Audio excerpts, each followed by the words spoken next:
Hello everyone, দিনটা ছিল 9 December আর সেদিন ছিল বিট্টুর বার্থডে। আর এই বার্থডের দিনটাকে একটু স্পেশাল করার জন্য চলে গেলাম বাজারে গিয়ে প্রথমেই চলে গেলাম একটা কেকের দোকানে গিয়ে এতগুলা কেক দেখার পর একটা কেক পছন্দ করে নিয়ে নিলাম। আর কোন কেকটা নিলাম সেটা তোমাদের আমি বাড়িতে গিয়ে দেখাবো। তো চলো আগে বিলটা পেমেন্ট করে নিই। বিল পেমেন্ট করে বেরিয়ে সোজা চলে গেলাম একটা কাপড়ের দোকানে। আর কাপড়ের দোকানে গিয়ে এই শার্টটা আমার পছন্দ হয়ে গিয়েছিল, তো এই শার্টটা নিয়ে নিলাম। শার্টটা কেমন লাগছে তোমরা কমেন্ট করে বলো কিন্তু অবশ্যই।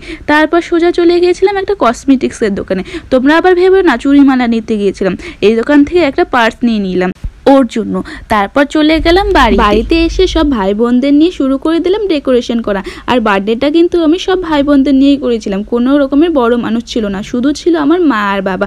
আর এই যে কেকটা দেখতে পাচ্ছ এই কেকটা নিয়েছিলাম। সব ডেকোরেশন কমপ্লিট করার পর বিট্টুকে কল করে ডেকে নিলাম এবং কেক কাটিংটা শুরু করে দিলাম।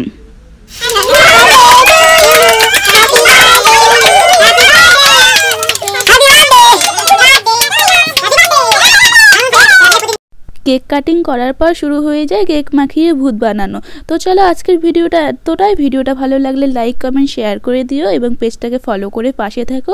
তোমাদের সাথে দেখা হচ্ছে নতুন কোনো ভিডিওতে। আজকের জন্য বাই।